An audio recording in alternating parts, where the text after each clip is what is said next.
크리스마스. 메리 크리스마스. 예. 메리 크리스마스는 예수님께서 출생하신 기뻐하는 것을 축하하는 그러한 인사가 되겠습니다.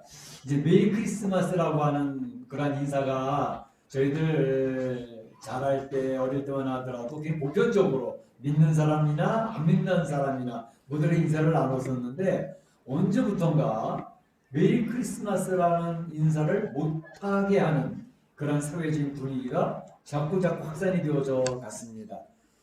그래서 이제 미국에서도 기독교의 정신을 가지고 세워졌다고 하는 미국에서조차도 이 메리 크리스마스라고 하는 인사를 막 밀어냈습니다. 지워버리려고 애썼고 성탄 추리 점등식도 이제 공개적으로 못하도록 그렇게 하는 그러한 분위기가 전 세계는 말할 것도 없고 미국에서조차도 그런 일들이 벌어지고 있어서 이런 메리 크리스마스라는 인사 지금 할 수 있을 때 열심히 메리 크리스마스라는 인사를 나누시기를 바랍니다. 앞으로도 점점 더 이러한 모습은 우리 성도들 향해서 교회를 향해서 이제 더욱더 밀어붙이는 그런 모습이 나타날 가능성이 많습니다. 그러니까 지금 자유롭게 인사 나눌 수 있을 때 열심히 인사를 나누시기를 바랍니다. 이날은 예수님이 이제 육신을 입으시고 탄생한 아기 예수로 오신 날을 기념하는 날인데 이 생명의 탄생이라는 게 참 신비로운 것 같아요. 저희 교회에서도 이제 한 4달 전에 이세미 집사님 가정, 이경현 집사님 가정에서 하나님께서 그렇게도 기도하던 새 생명 아들을 주시지 않았습니까? 얼마나 감사했는지 모릅니다. 뿐만 아니라 전에 우리 교회에서 반주를 하시고 했던 우리 정영호 집사님, 하나나 집사님 가정도 아기가 오랫동안 생기지 않아서 굉장히 힘들어했는데 1년 전에 아기를 또 주셔서 이제 돌을 치우는 그런 사진을 또 받게 되니까 굉장히 감개무량하더라고요. 아마 우리 성도님들도 이런 가정들을 위해서 기도하는 성도들이 굉장히 많이 있었던 것을 제가 기억을 합니다. 뿐만 아니라 LA에 가서 이제 계신 우리 장원희 집사님이나 김수희 집사님도 또 막내 아들을 또 한 석 달 전에 석 달 전에 또 주셔서 이렇게 참 성도들의 가정에 기다리던 생명들이 이렇게 하나님의 선물을 받게 되어진 걸 보면서 이 생명을 주신 하나님의 역사 얼마나 신비하고 오묘하고 감사한 일인가 그런 생각을 해보게 됩니다. 오늘 본문에도 특별한 한 아기가 출생하는데 그 한 아기의 출생에 대해서 생각을 해보면서 우리가 하나님의 은혜를 나누고자 합니다. 그 아기는 구유에 누워있는 아기였습니다. 구유에 누인 아기. 그래서 오늘 말씀의 제목은 구유에 누인 아기라는 제목을 정해놓고 생각해 보려고 하는데 구유에 누인 아기는 특별한 아기였다라는 것에 대해서 말씀을 드리고 또 구유에 누인 아기를 영접하지 못했던 사람들이 있는가 하면 구유에 누인 아기를 잘 영접했던 사람들이 있다 하는 내용을 중심으로 해서 생각을 해보자 합니다. 자, 구유에 누인 아기가 특별한 아기인 이유는 먼저 출생 자체가 특이하지 않았습니까? 이 아기는 동정녀, 처녀, 그러니까 사내를 알지 못하는 사내와 잠자리를 한 번도 가져보지 않았던 동정녀의 몸에서 탄생한 아이인데 그 탄생 자체도 출발점도 성령으로 잉태된 그런 출생이었단 말이죠. 너무너무 특별한 아기잖아요. 뿐만 아니라 이 아기는 이제 구약 성경에서부터 계속해서 이제 이 세상에 오게 될 특별한 아기였다는 것이 예언이 되어져 있습니다. 이사야서 7장 44절에 보게 되면 동정녀 보라 처녀가 잉태하여 아들을 낳을 것이니 그 이름을 임마누엘이라 하리라 라고 해서 700년 전에 이미 예언을 했던 그런 내용이 실현되어지는 그런 장면을 볼 수가 있는 거고요. 특별히 이 아기의 특별한 이유는 목적을 가지고 태어난 아기였다는 거죠. 목적이 있었다는 것이죠. 그래서 마태복음 1장 21절에 그 아기 이름을 지어줄 때 이름이 뭐예요? 예수. 예수라는 이름의 뜻이 뭐예요? 저희 백성들 죄에서 구원할 자이심이라. 저희 백성들 죄에서 구원할 자라고 그 목적을 가지고 태어난 아기란 말이죠. 자, 이 세상에서 가장 큰 문제는 바로 죽음의 문제거든요. 죽음의 문제가 이 세상에서 사람들이 극복할 수 없는 그런 아주 인생 최대의 과제의 문제였단 말이죠. 근데 그 죽음이 오게 된 원인도 다른 사람들은 살다 보면 죽는 거지 그뭐 당연한 거 아니야? 라고 지나갈 수 있지만 사실은 우리 인생은 이렇게 죽도록 창조된 존재가 아니었습니다. 그런데 죽음이 오게 되어졌던 이유는 뭐죠? 죄가 들어와서 그 죄의 결과로 말미암아 죽음이 오게 되어졌다는 것. 이것을 어느 누구도 이야기하지 않았는데 성경은 정확하게 이야기를 하고 있거든요. 그래서 죽음이 온다는 것입니다.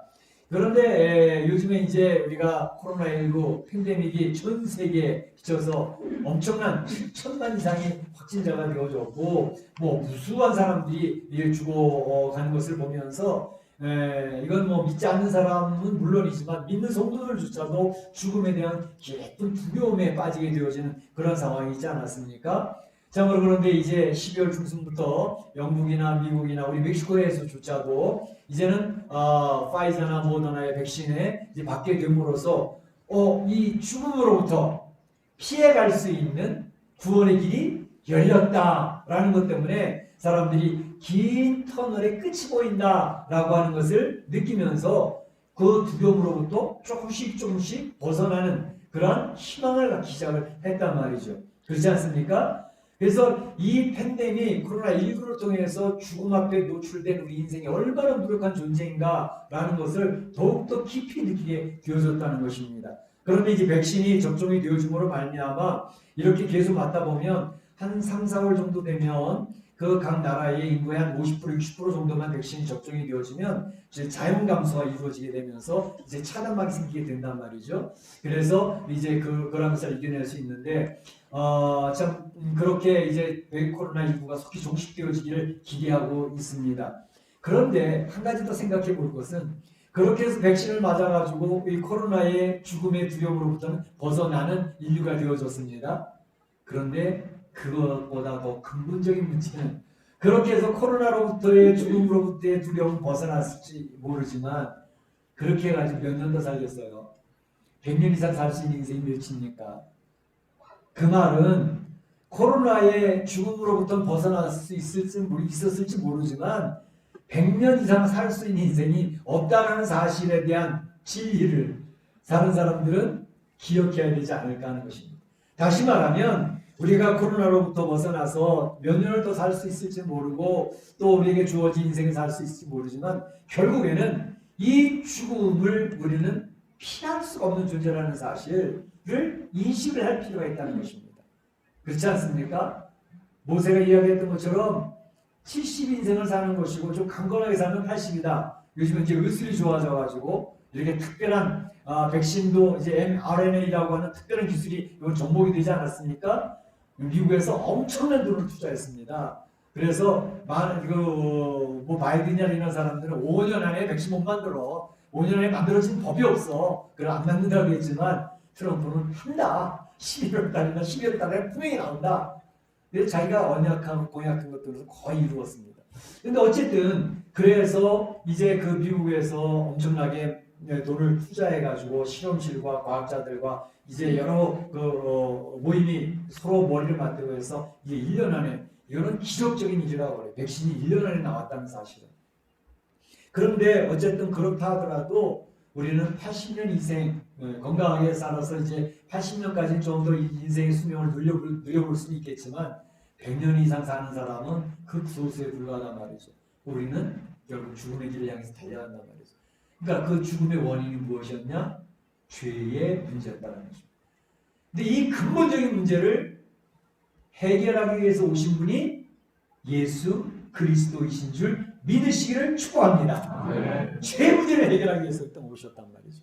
그러니까 최고의 백신, 완전한 백신은 예수 그리스도이신 것이죠. 그래서 오늘 예수님께서 이 땅에 오셔서 그 죄 문제를 해결하기 위해서 이제 제물이 돼요. 죄의 문제를 처리하기 위해서 육신의 몸이 필요했던 것입니다. 전능하신 하나님이 내가 다 처리해 줄게 그러고 끝나버렸으면 되지 않습니까? 라고 질문하는 학생들도 있어요. 그런데 죄 지은 것에 대해서는 반드시 죄에 대한 처벌이 있어야 공의가 이루어진다는 것이죠. 그래서 예수님이 인류를 다 죽일 수는 없고 그러니까 내가 대신 죄를 걸머짓고 죄의 문제에 책임을 지고 내가 죽겠다. 죄의 빛을 다 갚아내겠다. 그래서 예수님이 육신의 몸을 입으셨던 이유입니다. 근데 육신의 몸을 입으시면서도 왜 성령으로 잉태되어지고 동정녀 죄의 경로를 거치지 않은 처녀의 몸에서 태어나느냐? 그것은 흠이 없는 어린 양이 되기 위해서 그렇게 했던 것입니다. 그래서 또 성령의 잉태가 필요했고 동정녀가 필요했던 것입니다. 그래서 죄의 유전이 되지 아니하는 그러한 몸을 통해서 예수님이 이제 육신의 몸을 입고 이 땅에 오신 것이고 그 일을 이루어 가시게 됐던 것입니다. 그런데 특별히 여기서 오늘 이야기하는 강조하는 내용은 뭐냐면 구유에 누인 아기라는 것입니다. 10절을 보게 되면 구유에 누인 아기가 표적이 되리니 그랬습니다. 표적. 구유에 누인 아기가 표적이 된다는 말입니다. 표적이라는 말은 히브리어로 오트라고 하는 내용으로 되어 있고 헬라어로는 세메이온이라는 단어로 되어 있고 영어로는 사인이라는 단어로 되어 있습니다. 그래서 표시, 징조, 증표가 되는 그러니까 구원의 증표로서 하나님이 보내신 특별한 아기라는 증표로서 사인으로서 구유에 누인 아기로 이 땅에 오셨다라는 것을 이야기하고 있습니다.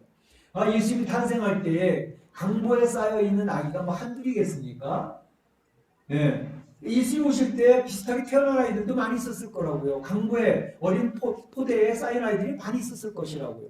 그런데 예수님이 특별한 것은 강보에 쌓인 것뿐만 아니라 구유, 말, 밥통에 누워있는 아기로서 특별한 사인이 주어졌다는 것이죠. 그것을 이제 교회에서 양떼를 치는 목자들이 알려주잖아요.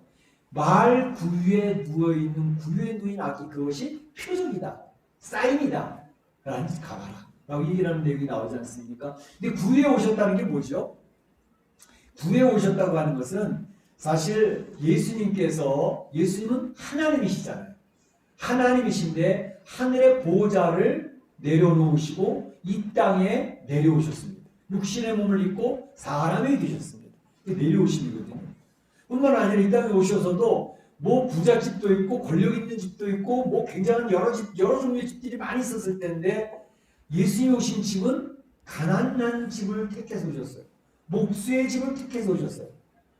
그리고 제물 드릴 때도 선비들이 어린 양이나 뭐 큰 송아지나 이런 걸 드릴 수 있는 그런 부유한 집이 아니라 뭐 드릴 게 별로 없어 비둘기를 드려야 되는 가난한 집에 태어나셨어요. 낮은 모습으로 오셨다는 거죠. 그렇죠? 그래서 이 땅에 오셔서도 예수님은 가난한 모습으로 낮은 모습으로 겸허한 모습으로 오셨다는 것입니다. 예수님이 예루살렘의 메시아로서의 사역을 들어가는 공식적인 메시아의 모습을 보여주시기 시작할 때에 어린 나귀 새끼를 타고 바로 예루살렘에 입성을 하시잖아요. 그것은 로마 장군이 개선에서 전쟁에서 승리하고 개선 장군이 입성할 때에 로마의 개선문을 통과할 때 백마를 탄다든지 족토마를 탄다든지 위험이 땅땅하게 그렇게 통과하는 것 그것을 하나의 체험이라서 하신 거거든요. 나귀 새끼를 타고 따그닥 하고 예루살렘 들어가시는 예수님의 모습이 얼마나 우스꽝스럽겠습니까? 로마의 그 개선 장군의 모습도 아니고 띠뚱 예루살렘 들어가는 예수님의 모습. 그런데 예수님은 겸손하셔서 나귀 새끼를 타고 들어가셨다는 거죠. 예수님이 십자가에 달리실 때 그 달리시는 모습도 뭐예요? 죄인의 모습처럼 돌아가시잖아요. 나무에 달린 저주받은 사람처럼 돌아가시잖아요. 예수님의 가신 길을 가만히 살펴보시면 계속해서 낮은 길로 가셨습니다. 그래서 결국은 무덤까지 내려가시잖아요. 무덤까지 내려가시는 예수님의 모습. 그래서 이 구에 누인 아기가 이제 비천에 처해진 겸허한 낮아진 모습의 예수의 모습을 아주 상징적으로 보여주는 모습이거든요. 근데 우리가 예수님의 기독론을 배울 때, 그리스도론을 배울 때 바로 가장 얘기하는 두 가지 뼈대가 있습니다. 그게 뭐냐면 예수 그리스도의 낮아지심이 한 축이고 예수 그리스도의 높아지심이 한 축이에요. 그게 기독론입니다. 그게 그리스도론이에요. 조직신앙을 할 때. 예수님의 낮아지심이라는 것은 뭐냐 하면 일단 위치적으로 볼 때에도 높은 하늘 보좌에서 어떻게 이 땅으로 낮아지시고 이 땅에서 가난한 자의 집을 택해서 오셨고 또 심지어 땅속 무덤까지 내려가시는 낮아지심, 위치적으로 낮아지시는 예수님의 모습을 이야기하고 신분적으로도 하늘 보좌에서 세상을 창조하시고 주관하시는 다스리시는 하나님의 보좌를 내려놓으시고 인간처럼 오시고 또 인간의 모습에서도 가난한 집에 오시고, 그리고 예수님이 오실 때 죄인의 모습으로 낮아지시고, 이렇게 해서 예수 그리스도의 그 조직신학은 낮아지심의 특징입니다. 또 반면에 한편으로는 높아지심인데, 예수 그리스도 높아지심인데, 그 높아지심은 뭐냐? 그것은 바로 위치적으로도 땅속 무덤에 계시던 예수님이 부활하셔서 땅 위로 올라오셨어요. 땅 위로 올라오셨던 그 예수님이 승천하셔서 하늘 올라가시는 높아지심의 모습이죠. 신분적으로도 볼 때 죄인의 모습에서 이제는 부활한 모습으로 영광스러운 모습으로 바뀌어졌죠. 이제는 하늘 보좌에 올라가셔서 이 세상을 통치하시고 죄인들을 심판하시고 악의 세력을 물리치시는 심판주의 신분을 가지시고 다시 재림하실 예수님의 모습을 이야기하는 거거든요. 이게 조직신학의 기독론입니다. 그리스도론이에요. 이 두 가지가 양대축을 이루고 있는 것이거든요. 그래서 구에 누이신 악이라고 이야기를 할 때에 그 모습에서 우리 성도들이 배워야 될 모습은 낮아지십니다. 예수님을 믿는 사람들은 예수님의 모습을 따라가는 사람들이고 그 모습을 본받아가는 사람들인데, 예수의 모습은 닮아가는 성도들은 이 세상 살 때 계속해서 밑으로 아래로 겸손하게 겸허하게 낮아지는 모습. 그래서 내가 옛날에는 굉장히 자기를 과시하고 내가 대단한 존재다, 나의 지식이나 나의 권세나 나의 능력이나 나의 구현이나 이런 것을 자랑하면서 많은 사람들 앞에 높아진 모습으로 살았는데, 예수님을 믿으면서 점점 깨달아가는 모습은 낮아짐으로 내려가는 것입니다. 자꾸 낮아지면 겸허해지면 그 사람은 예수님을 믿는 사람이 맞습니다. 그래서 우리 성도들이 신앙생활 하다가도 이것은 세상의 가치관하고 정반대거든요. 세상의 가치관은 인생이 자꾸 높아져야지, 뭔가 이뤄가야지, 그리고 많은 사람을 다스릴 수 있는 지도자의 위치에 올라가야지, 이것이 세상에서 성공한 모습이거든요. 근데 기독교의 가치관은 정반대예요. 점점 내려가는 사람이 성공하는 사람인 거예요. 점점 낮아지는 사람이 성공한 사람이에요. 점점 낮아지는 사람이 예수님을 닮은 사람이에요. 그렇게 되어지는 것을 우리 성도들이 잘 인식을 한다면, 인생이라는 것이 낮아지는 게 성공하는 것이구나 라는 것을 깨닫게 됩니다. 그래서 우리가 이제 세상 가치관과 교회 가치관, 성경의 가치관이 혼돈될 때가 많은데요, 세상의 가치관을 자꾸 교회에서 억셉트할 때가 있어요. 다시 말하면, 그 사람 장로 받았대, 되게 높아졌겠는데, 그 사람 권사한테 다섯 집 써야 돼. 그 성도들이 다른 사람이 안 믿는 사람한테 하는 거 아니죠. 높아졌다 생각을 해요. 그러다 보니까 나도 모르는 사이에 내가 정말 높아졌나? 아니요. 성경에서는 낮아지는 것입니다. 심지어 지나가는 사람이 툭툭 건드리고 심지어 짓밟기도 해요. 자존심 되게 상할 때도 있어요. 그런데 옛날에는 그 자존심이 상하고 견디지 못했어요. 근데 신앙생활 보니까 옆에 사람이 툭툭 건드리고 짓밟고 모욕하고 그의 명예를 깔아뭉개고, 그래도 그 안에서 그것을 잘 감당 이겨내고 있는 사람들이 그리스도인들이라는 거예요. 그래서 그 사람들이 하나님께서 그렇게 낮아진 성도들을 높여주시는 것입니다. 놀랍게 높여주시는 것입니다. 이러한 진리를 깨달으시기를 축원합니다. 구에 누이신 예수님이 우리에게 주시는 메시지 중에 하나인 것입니다. 낮아지면서 어떻게 살아갈까, 그런 분이 있으시길 바랍니다. 두 번째 생각해 볼 것은, 구에 누인 아기가 있는데 그 아기를 영접지 못한 사람들이 오늘 이 누가복음 2장에 잘 묘사가 되고 있습니다. 먼저는 이 여관집 주인이었습니다. 여관집 주인을 잘 보세요.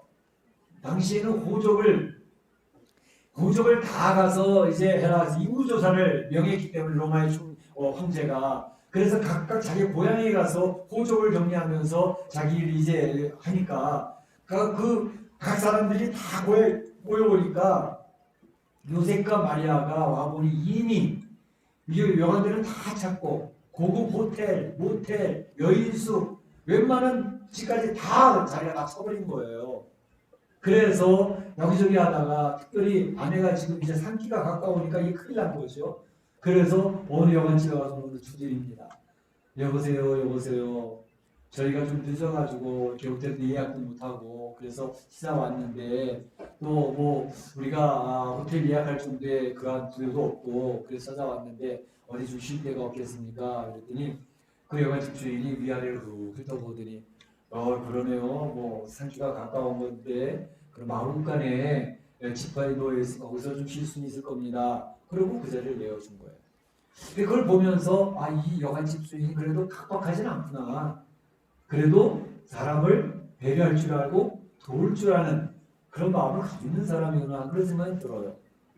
그런데 이 사람이 이 여관집 주인이니까 경제적인 부여도 이만큼 있지 않았겠습니까? 먹고 살만한데 문제가 있는 사람은 아니란 말이죠.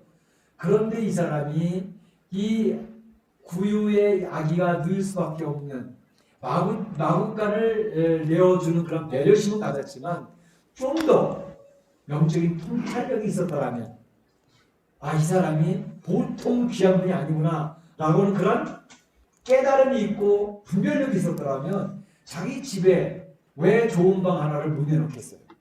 아무리 다쳤다 하더라도. 그러면 그 사람은 이 우주의 주인 되신 하나님, 그분이 보낸 예수님을 맞이해서 따뜻한 방에서 편안하게 있을 수 있는 방을 제공할 수 있었을 것입니다. 근데 그 여관집도 그 사람은 착하게 사는 사람이고 이 세상 살 때 뭐 부족함이 없이 살아가는 그 경제적인 부여도 누리고 있는 사람이었지만 영적 분별력이 결핍되어 있어요. 하나님이 보내신 사람이라는 사실을 몰랐던 것입니다. 하나님의 역사를 깨닫지 못했던 것입니다. 그렇기 때문에 아쉽게도 예수님을 영접하지 못하는 사람이 되었다는 것은 오늘날 이 시대를 살아가는 많은 사람들 앞에 귀한 교훈이라고 생각이 되어져요. 죄송합니다. 이게 교회 카톡에 걸리는 알람을 켜놓는 건데 소리를 다 꺼놨는데도 그 알람은 계속 켜졌네요. 이해해 주시기 바랍니다. 어쨌든 이 세상을 살아가는 사람들이 무엇을 알아내느냐 하면 많은 사람들이 예수님이 이 땅의 구주가 되시고 우리의 가장 큰 문제인 죽음의 문제를 해결하시고 죄의 문제를 해결하실 분이라는 사실을 우리 성도들은 성경을 통해서 깨닫고 영접하고 받아들였는데 그런데 많은 세상 사람들은 그런 영적인 통찰력이 없습니다. 깨닫지 못합니다. 어떤 사람은 들었는데도 한개 흘려버립니다. 그래서 예수님을 영접하지 못하는 것입니다. 오늘 성탄절 크리스마스 주님의 오신 날을 기념하는 이 날에도 이 세상 많은 사람들은 그거 뭐 기독교인들이 뭐 하는 거래 우리하고는 상관없어. 그리고 그냥 지나쳐 버리는 것을 볼 수가 있습니다. 또 한 가지는 우리 지난주에도 설명을 드렸던 것처럼 성경을 굉장히 잘하는 사람들이에요. 성경을 심지어 연구까지 하는 사람들. 대제사장과 서기관들. 이제 어떤 사람이 와가지고 유대인의 왕으로 나시는 분이 계시다는데 어디 계시냐라고 물어봤을 때에 헤롯 왕이 유대인의 왕으로 오신 사람이 있다는데 도대체 어디서 그분이 계시냐 물었더니 그걸요 우리 구약 성경에 쭉 보게 되면 미리 예언된 곳이 있는데 그것은 베들레헴이라는 곳입니다 라고 이야기를 친절하게까지 얘기를 해줬어요. 그런데 예수님이 베들레헴에서 태어난다는 사실을 성경을 통해서 잘 알았고 공부도 했고 연구도 했는 사람들인데 제사도 드리던 대제사장이나 그러나 서기관이나 이런 사람들이 예수님의 오시는 자리에 찾아가지 않았습니다. 영접하지 않았습니다. 그들은 알고는 있었지만 관심 바뀌었습니다. 이 세상에서 떵떵거리는 지위가 중요하고 부여를 긁어모으는 게 중요하고 내 배가 부르는 것이 중요하지 그런 게 무슨 상관이 있어? 라고 살아가는 종교인들이 있었습니다. 종교적으로는 얼마나 철저한지 여호와 이름을 부르잖아요. 안식일을 지키잖아요. 철저히 지키잖아요. 그런데 예수님 하나님이 보내신 메시아는 정작 받아들이지 아니하고 거부했다는 것입니다. 이것은 우리가 신앙생활하는 우리 신앙인들에게 굉장히 큰 도전입니다. 신앙생활을 하다가 이 신앙생활이 그냥 형식적이고 내 몸에 그냥 젖어 있는 그러한 종교생활로 바뀔 수가 있겠구나. 신앙인이 아닌 종교인이 될 수가 있겠구나. 정말 주님이 무엇을 생각하고 계시고 주님이 나에게 원하시는 것이 무엇인지 그것에 대한 묵상도 없고 그냥 그건 옛날부터 있었던 일이고 그렇게 될 거야 라고 하면 그냥 지나쳐버리는 그런 종교인이 되어서는 안 되겠다라고 하는 그런 도전을 우리 대제사장이나 서기관을 보면서 받게 된 것입니다. 예수님이 재림하실 때에 그때 이와 거의 동일한 모습이 또 드러날 것이기 때문에 그렇습니다. 오늘날 이 세상이 지금 둘로 갈라지고 있지 않습니까? 하나님의 나라를 세우는 하나님의 백성들과 이 세상을 나라를 강력하게 세워서 이 세상을 지배하려고 하는 이 세상 단일 정부를 세우려고 하는 저 그리스도의 세력과 두 개가 점점 확연하게 갈라지고 있습니다. 그런데 제가 그걸 보면서 느끼는 것은 하나님의 나라를 소중히 여기며 이러한 전통을 이어줬던 사람들이 유대인들이거든요. 유대인들을 통해서 그 다윗의 후손을 통해서 예수 그리스도 오셨고 그분들을 통해서 이제 우리가 큰 복을 받아들이게 되어졌거든요. 그러니까 유대인들이 굉장히 소중한 사람들이에요. 그래서 우리 예루살렘을 우리가 이제 성지순례도 하고 그러지 않습니까? 그런데 놀라운 사실은 바로 하나님의 나라를 세우는 가장 상대편에 서 있는 그 세상을 적 그리스도가 되어지는 그 세력들이 바로 유대인들입니다. 성경 안에서도 그 유대인들이 하나님을 기쁘시게 했지만 하나님을 가장 아프게 했고 가장 큰 도전이 되어졌던 사람들이었던 것처럼 마지막 때 예수님 재림할 때에도 예수님을 사모하며 예수님에 나가는 사람들이 유대인들을 회개하고 돌아오는 유대인이 많아질 것입니다.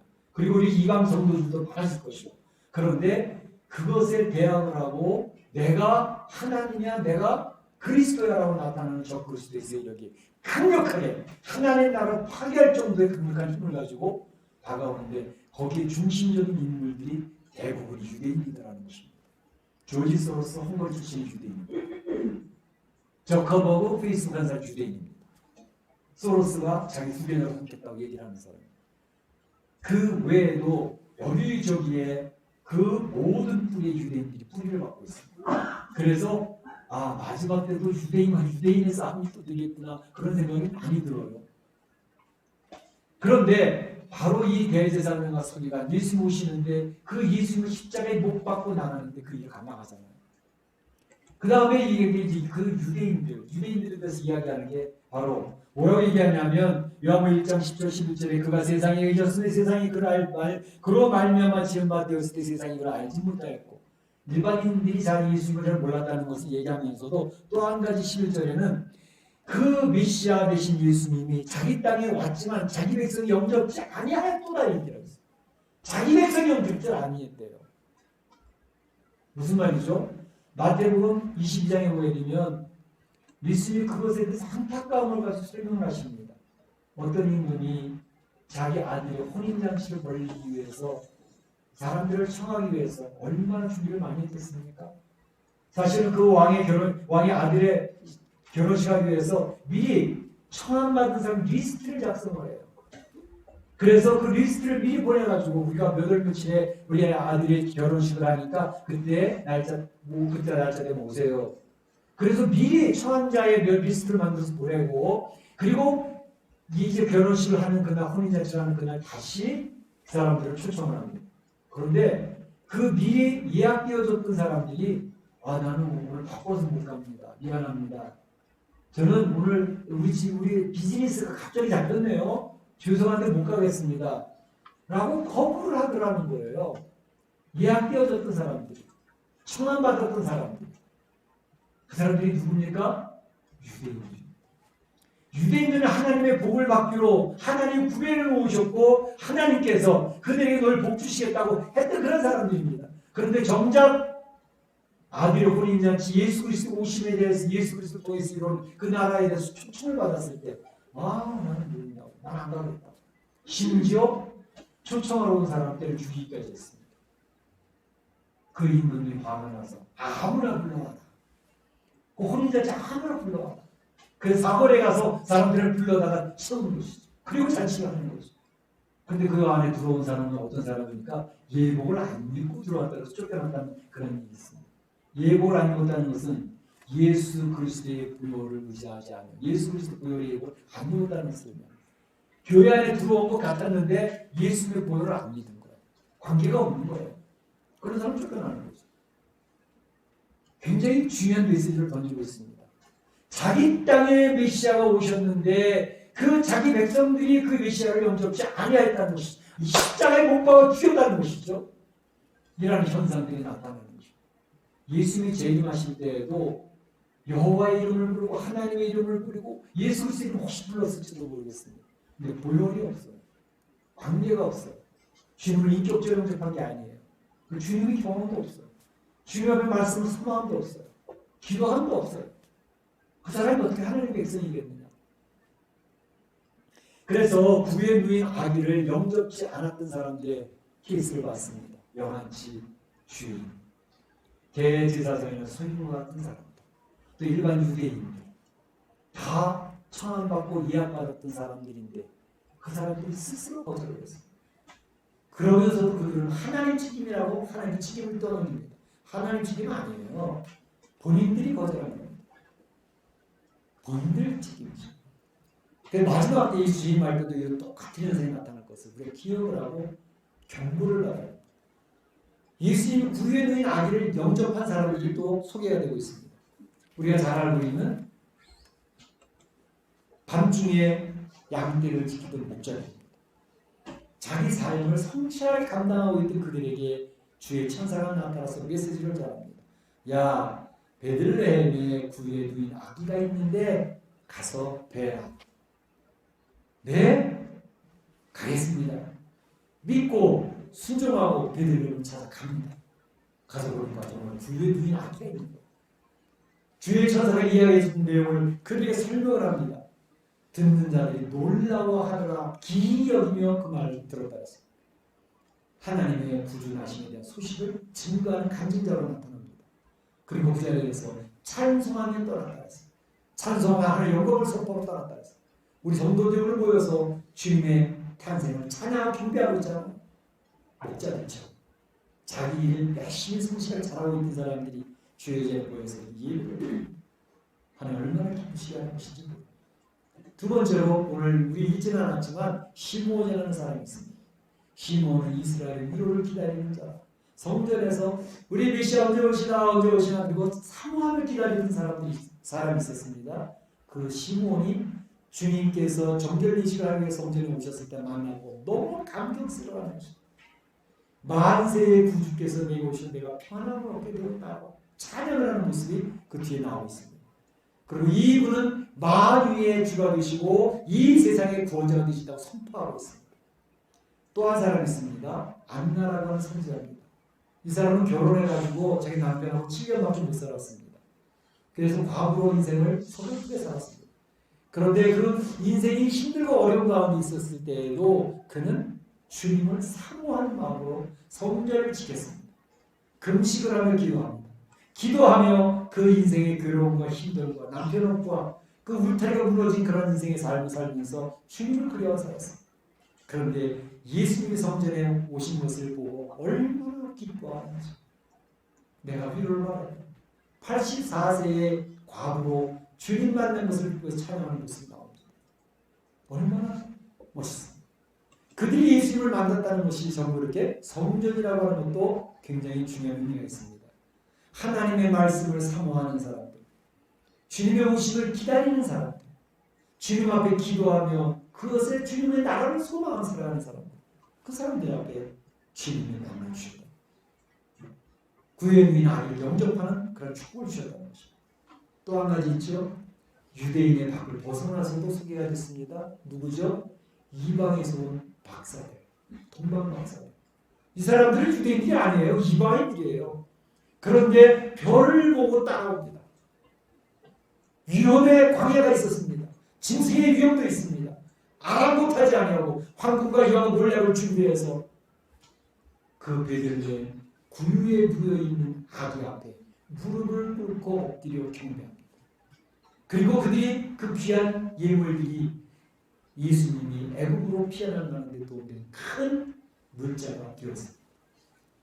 이방인이 예수님 앞에 또 와서 예수님을 영접했다는 것은 앞으로 이 세상에 이방인들이 그리스도 하나님의 나라에 들어올 것을 보여주는 굉장히 중요한 축복입니다. 우리는 그 축복을 받은 사람들입니다. 그래서 구유에 누인 아기를 영접하지 못했던 사람들, 영접했던 사람을 잘 묘사하고 있는데 오늘 우리 성탄절 예배를 올리면서 기억할 것은 구유에 누인 아기 죽음의 문제를 해결하기 위해서 육신의 몸을 입고 특별히 이 땅에 오셔서 낮은 대로 겸손하게 오신 모습, 그래서 우리는 낮은 데로 내려가야 될 주님을 본받는 성도가 되어져야 되겠다는 것. 뿐만 아니라 하나님의 이름을 부르고 있어서도 전혀 주님을 영접하지 않았던 예수님이 재림할 때도 똑같은 현상이 있을 것이다. 라는 경고를 하는 것이 중요합니다.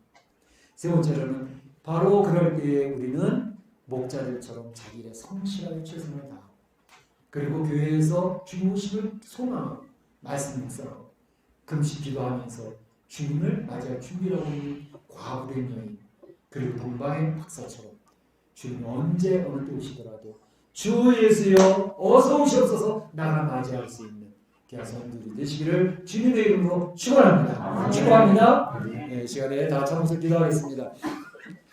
오늘 성탄절 우리에게 이런 기쁨의 소식을 주신 하나님께 감사를 올리시기 바랍니다. 참으로 우리가 무엇이간데 우리를 이렇게 선택해 주시고 택해 주셔서 하나님의 영광을 선포하고 찬양하는 백성 삼으셨는지 그것을 기억하고 찬양하실 수 있기 바랍니다. 기도합니다. 사랑의 하나님 감사합니다. 주님께서 오늘 성탄절을 맞이하여 같이 예배를 올릴 수 있는 귀한 축복을 받아 주시니 감사합니다. 아버지 하나님 우리 사랑하는 성도들 오늘도 예수님을 주님을 기억을 하고 하나님 앞에 찬양하고 경배할 수 있도록 인도하여 주시되 예수님의 주님을 맞이했던 사람들과 예수님의 주님을 맞이하지 못했던 사람들을 우리가 생각해보면서 예수님의 재림하실 때에도 동일한 역사가 나타날 터인데 예수님의 재림을 준비하는 성도로 살아갈 수 있도록 인도하여 주시고 주의 말씀 묵상하며 주님 앞에 기도하며 주님의 인격적인 교제를 나누고 간직거리가 살아가며 살아계신 하나님 역사하신 하나님을 소개하며 이 세상을 승리할 수 있도록 도와주시옵소서. 감사하고 예수님의 이름으로 기도하옵나이다. 아멘.